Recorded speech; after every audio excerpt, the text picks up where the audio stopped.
This is a dangerous bench section and can be sampled at your discretion. We now turn our attention to aggregates of Poisson variables.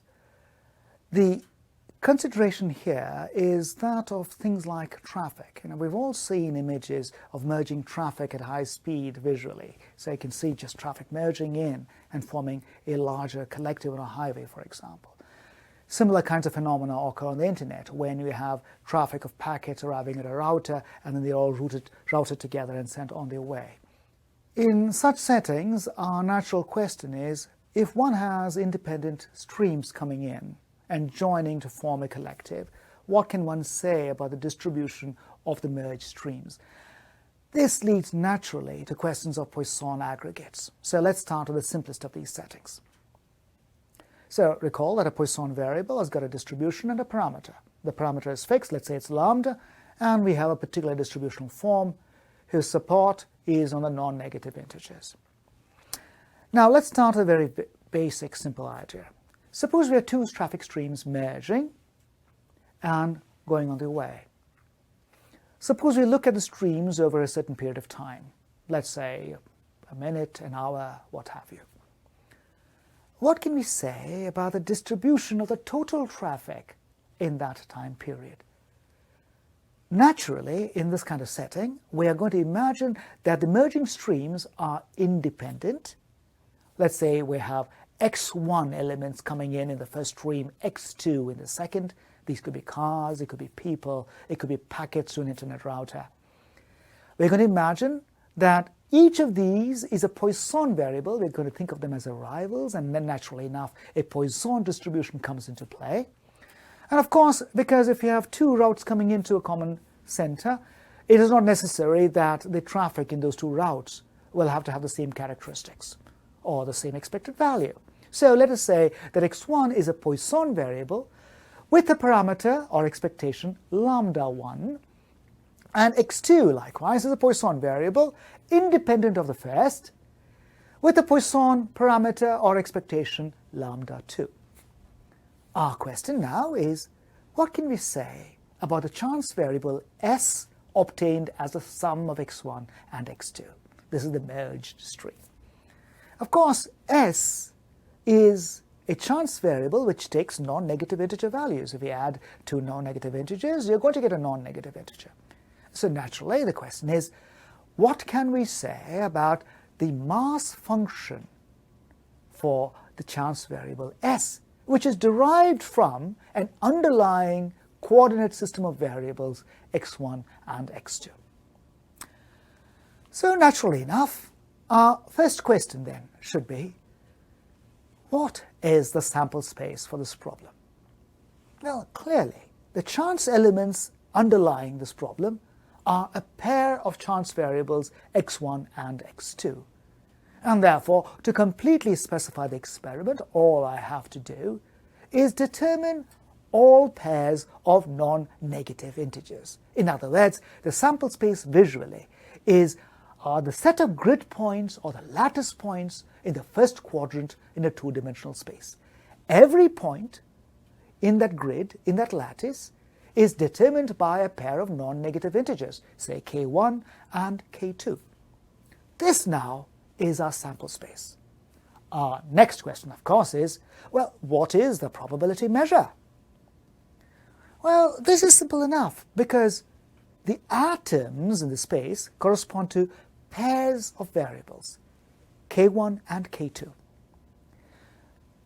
More verbosely, what this means is the sample point k1, k2 arises if the first chance variable x1 takes a value k1 and the second chance variable x2 takes a value k2.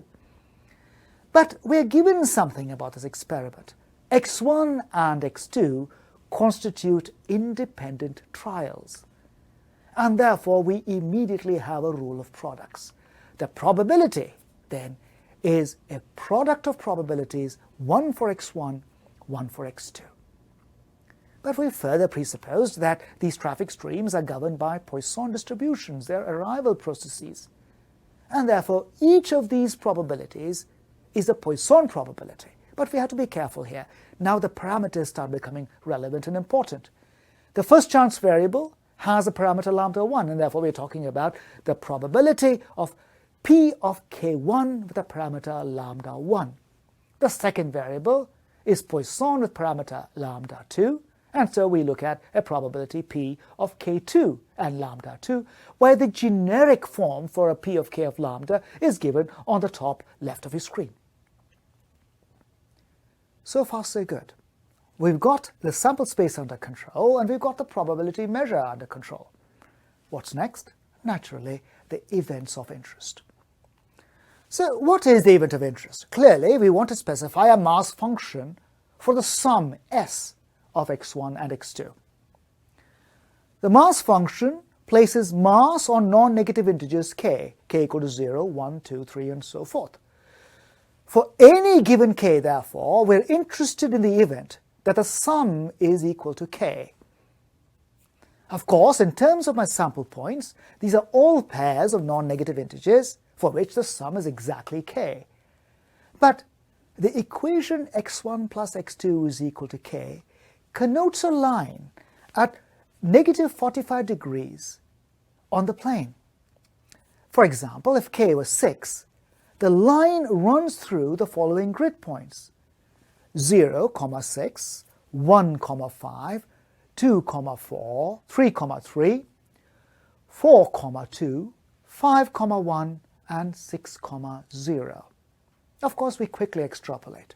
For a general value of k, then the grid points through which the line x1 plus x2 is equal to k runs through are exactly the values 0k, 1k minus 1, 2k minus 2, and so forth, ending up with k0.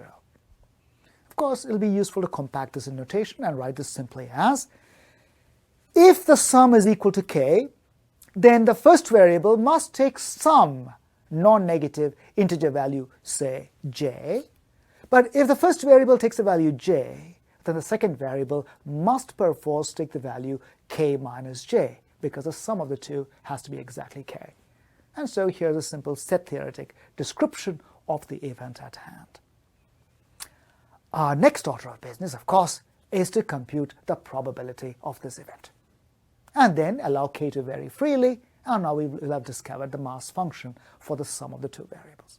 So let's go ahead and do this. So here's our setting. We want to begin by looking at the probability that x1 plus x2 is equal to k. We've discovered that this corresponds to all the grid points or lattice points on the line x1 plus x2 is equal to k. And so there are exactly k plus 1 grid points, 0, k, 1, k minus 1, and so forth. Additivity of probability measure tells us that the probability of this collection is a sum of the atomic probabilities, and let's invoke summation notation to simplify our expression. So, for every pair j and k minus j, whose sum is of course exactly k, we sum up the atomic probabilities. This of course is merely additivity of probability measure. But for each of these atoms, each of these pairs of integers, we know we've got a product probability because the individual variables x1 and x2 constitute independent trials. And therefore we've got a probability for x1 of j, a probability of k minus j for x2. But we know something further. Each of these probabilities is a Poisson probability, which has a particular functional form. So our next step is to simply replace each of these Poisson probabilities by the explicit formulation in terms of the Poisson. Observe a parameter lambda 1 for the first probability, a parameter lambda 2 for the second probability. At this point, we've got a clear algebraic setting, and now all we have to do is simplify it. Our first order of business is to make the summation as clean as possible. In other words, let's pull out all the terms from the sum that do not depend upon j. In this case, of course, we have the two exponentials which don't depend upon the summation parameter j, and we just pull them right out of the equation.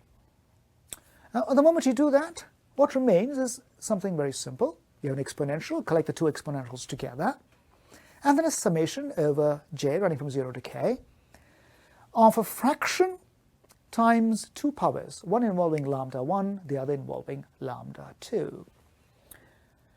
Take a good hard look at that fraction. Does that remind you of anything? Is there perhaps a faint atavistic tug on your memory? Perhaps you said, well, that looks vaguely like a binomial coefficient, because you recall a binomial coefficient has got 2 factorials in the denominator. This looks a lot like it, of course. There is a missing factorial in the numerator. Well, let's see what happens if we fill it in. Suppose we multiply and divide our expression on the right by k factorial. Clearly, I have done no violence to that expression because k factorial will cancel. Now let's take a look at that fraction inside the summation. And we realize, oh, this is exactly the binomial coefficient k choose j. Let's write that down. There you go. And now we've got a simple expression, and that, even though there are these strange parameters lambda 1 and lambda 2 floating around, if you look at that summation holistically, you might be reminded of something. Did you perchance realize that that summation is exactly the binomial expansion of lambda 1 plus lambda 2 to the power k? In fact, this is exactly the binomial theorem when you take a power k of the sum of two quantities. Oh, this is elegant, this is beautiful. Now we've got a simple, compact expression.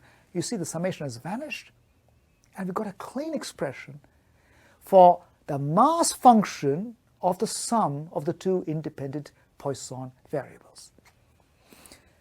Does this look familiar?